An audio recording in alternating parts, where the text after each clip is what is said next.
राष्ट्रिय परीक्षा बोर्ड प्रशासन सहायक दोस्रो पत्रका लागि महत्त्वपूर्ण सामग्रीको साथमा उपस्थित भइसकेको छु। स्थानीय सरकार सञ्चालन सम्बन्धी व्यवस्था। क परिचय। स्थानीय क्षेत्रको शान्ति सुरक्षा विकास एवं प्रशासन स्थानीय क्षेत्रकै निर्वाचन प्रतिनिधिद्वारा सञ्चालन हुने सरकारलाई स्थानीय सरकार भनिन्छ। स्थानीय सरकार स्थानीय संस्थाबाट गरिने शासन हो जसमा जनताबाट निर्वाचित प्रतिनिधि हुन्छन्। सामान्य अर्थमा स्थानीय सरकार भनेको गाउँ वा नगरपालिका हो।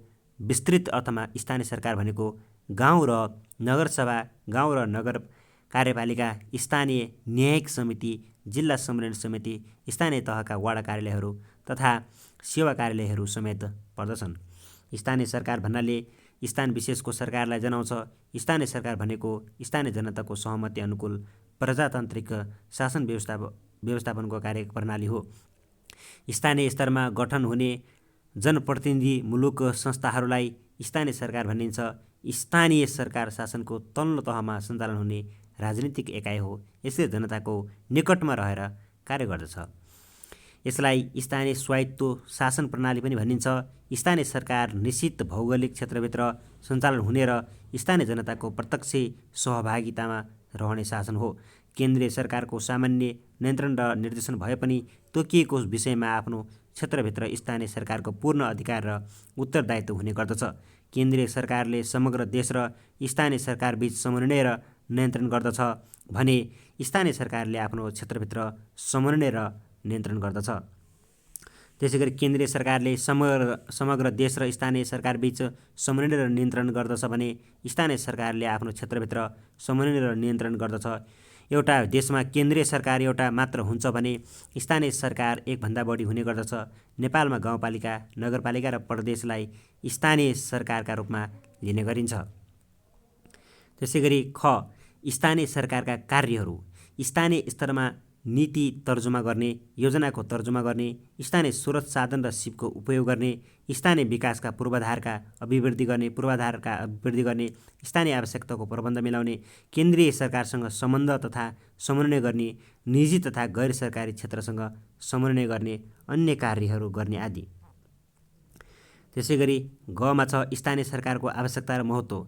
स्थानीय स्तरमै नागरिकको प्रतिनिधित्व गर्न, स्थानीय सेवाहरूको परिचालन र प्रभावकारिता अभिवृद्धि गर्न, स्थानीय विकासमा नागरिकको स्वामित्व अभिवृद्धि गर्न, स्थानीय नेतृत्व विकास गर्न, स्थानीय विकासका लाभको समुचित र समानुपातिक वितरण गर्न, स्थानीय विकासको माध्यमबाट राष्ट्रिय विकासमा योगदान पुर्याउने,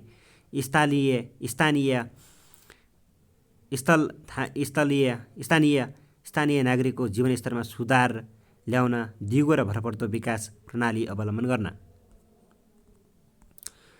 लोकतन्त्रको स्थानीयकरण गर्न, स्थानीय नीति योजना र कार्यक्रम तय गर्न, विकासको प्रतिफल राज्यको तल्लो तहसम्म पुर्याउन, निर्णय प्रक्रियामा प्रभावकारिता ल्याउन, स्थानीय समस्यालाई सम्बोधन गर्न, स्थानीय तहमा सुशासन कायम गर्न, नागरिक समाजको संस्थागत विकास गर्न, विकास निर्माणमा स्थानीय जनसहभागिता वृद्धि गर्न, दिगो एवं जनशक्ति विकासको आधारशील निर्माण गर्न, सामाजिक समावेशीकरण र स्थानीय स्तरमा जनशक्तिको सशक्तिकरणका लागि स्थानीय स्तरको विकास निर्माणमा जनताको अपनत्व कायम गराउन, जनता केन्द्रित विकासको आधार खडा गर्न आदि। घमा छ स्थानीय व्यवस्थापिका। राज्यको शक्ति र अधिकार प्रयोग गर्ने गरी संविधानमा नै काम, कर्तव्य र अधिकार निर्दिष्ट गरी स्थापना भएको जनतालाई सबैभन्दा नजिकको सरकार नै स्थानीय सरकार हो। स्थानीय व्यवस्थापिकाको व्यवस्था भाग 18 को धारा 221 मा गरिएको छ। त्यस्तै स्थानीय तहको व्यवस्थापकीय अधिकार गाउँ सभा र नगर सभामा निहित रहने अनुसूची 8 र अनुसूची 9 बमोजिम अधिकार रहने। गाउँ सभाको गठन धारा 222, नगर सभाको गठन धारा 223, जिल्ला सभाको गठन धारा 220। अङ्गमा स्थानीय कार्यपालिका। स्थानीय तहको कार्यकारिणी अधिकार गाउँ कार्यपालिका वा नगर कार्यपालिकामा निहित रहनेछ। धारा 214 स्थानीय कार्यकारिणी अधिकार अनुसूची 8 र 9 बमोजिम रहने। कार्यकारिणी कार्य गाउँ कार्यपालिका र नगर कार्यपालिकाको नाममा हुने गाउँ कार्यपालिकाको गठन धारा 215, नगर कार्यपालिकाको गठन धारा 216, जिल्ला समन्वय समितिको चाहिँ धारा 220मा रहेको कुरा उल्लेख गरिन्छ।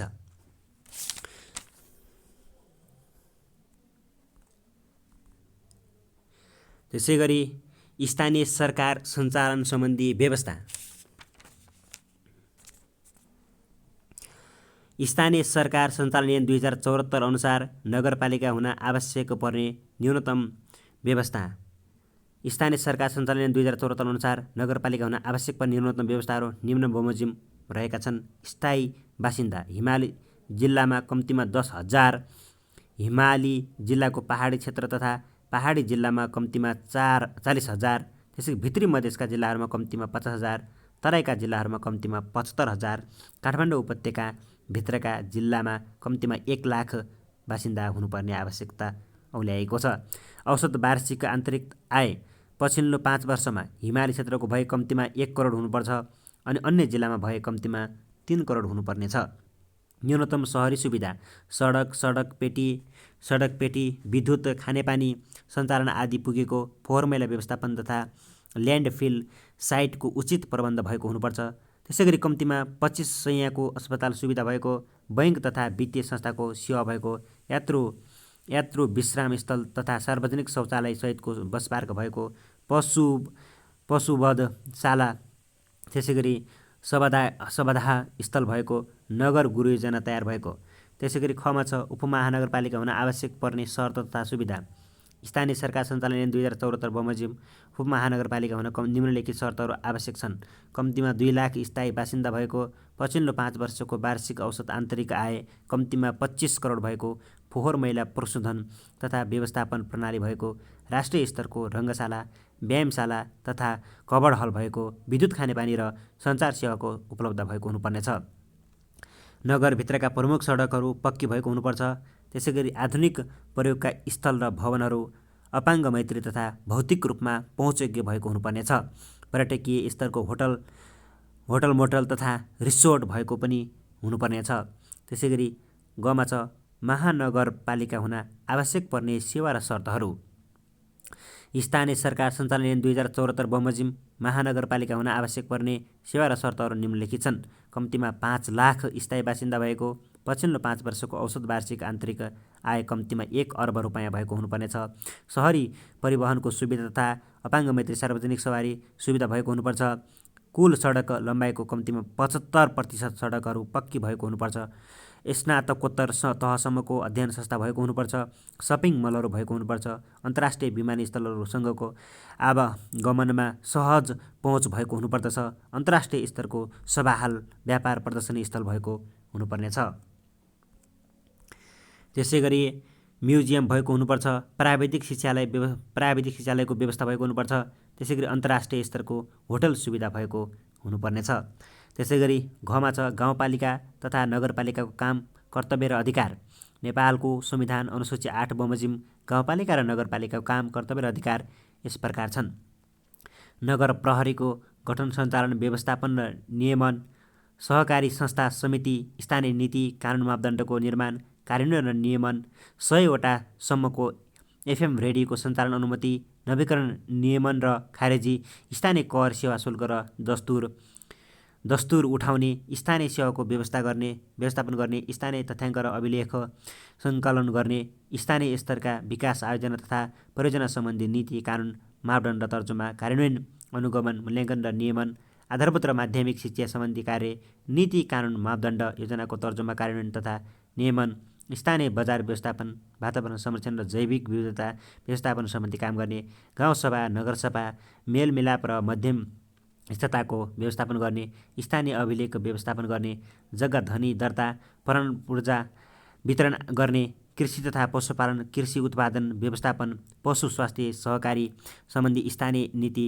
कानुन मापदण्ड योजना कार्यान्वयन र अनुगमन र नियमन गर्ने, ज्येष्ठ नागरिक, अपाङ्गता भएका व्यक्ति र अशक्तहरूको व्यवस्थापन गर्ने, बेरोजगारको तथ्याङ्क सङ्कलन गर्ने, कृषि प्रसारको व्यवस्थापन, सञ्चालन र नियन्त्रण गर्ने, खानेपानी, साना जलविद्युत आयोजना, वैकल्पिक ऊर्जा सम्बन्धी नीति कानुन मापदण्ड योजना कार्यान्वयन नियमन, विपद व्यवस्थापन सम्बन्धी नीति कानुन, मापदण्ड योजना कार्यान्वयन नियमन, जलाधार वन्यजन्तु खानी तथा खनिज पदार्थको संरक्षण, भाषा संस्कृति र ललित कलाको संरक्षण र विकास गर्ने।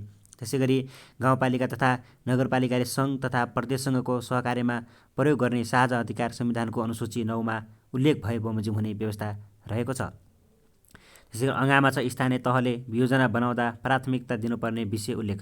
स्थानीय तहले योजना बनाउँदा निम्न बमोजिम प्राथमिकता दिनुपर्दछ: आर्थिक विकास तथा गरिबी निवारणमा प्रयत्न योगदान पुर्याउने, उत्पादनमूलक तथा छिटो प्रतिफल प्राप्त गर्न सकिने, जनताको जीवनस्तर, आम्दानी र रोजगार बढ्ने, स्थानीय बासिन्दाको सहभागिता जुट्ने, स्थानीय साधन स्रोत र सिपको अधिकतम प्रयोग हुने, महिला बालबालिका तथा पिछडिएको वर्ग क्षेत्र र समुदायलाई प्रत्यक्ष लाभ पुग्ने, लैङ्गिक समानता र सामाजिक समावेशीकरण अभिवृद्धि हुने, दिगो विकास, वातावरणीय संरक्षण तथा सम्वर्धनमा सघाउ पुर्याउने, भाषिक तथा सांस्कृतिक पक्षको जगेर्ना र सामाजिक सद्भाव तथा एकता अभिवृद्धिमा सघाउ पुर्याउने। त्यसैगरी स्थानीय तहको न्यायिक कार्य सम्बन्धी व्यवस्था। नेपालको संविधानको धारा 217 अनुसार आफ्नो अधिकार क्षेत्रको विषयमा विवाद निरूपण गर्न उपाध्यक्ष र उपप्रमुखको संयोजकत्वमा गाउँ वा नगर सभाबाट निर्वाचित 2 जना सदस्य सहित 3 सदस्यीय न्यायिक समिति रहने व्यवस्था छ।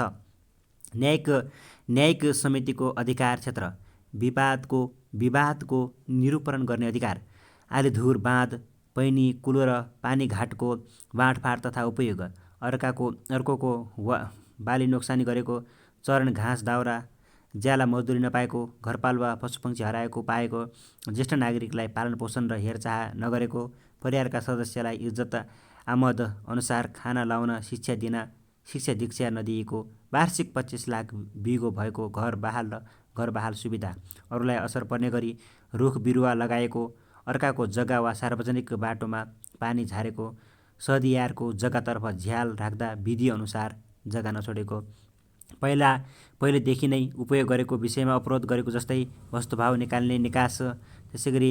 त्यसैगरी सङ्घ र प्रदेशले स्थानीय तहले निरूपण हुने भनी तोकिएको विवाद। 2 मा छ मेलमिलापको माध्यमबाट मात्र विवादको निरूपण गर्ने अधिकार। सार्वजनिक बाहेक अर्कोको जग्गा च्यापी खाएको र घर संरचना बनाएको, पति पत्नी बीचको सम्बन्ध विच्छेद, कुटपिट, अङ्गभङ्ग बाहेक लुटपिट, त्यसैगरी गाली बेइज्जती, पशुपक्षीले अरूलाई असर गरेको, अरूको आवासमा अनाधिकृत प्रवेश गरेको, अर्काको जग्गा अबाध वा भोग चलन गरेको, छिमेकीलाई असर पुर्याएको जस्तै ध्वनि प्रदूषणबाट फोहोर मैला फालेर त्यस मेलमिलाप हुन सक्ने व्यक्तिवादी नै दायरी हुने दिवानी विवाद, 1 वर्षसम्म कैद हुन सक्ने फौजदारी विवाद।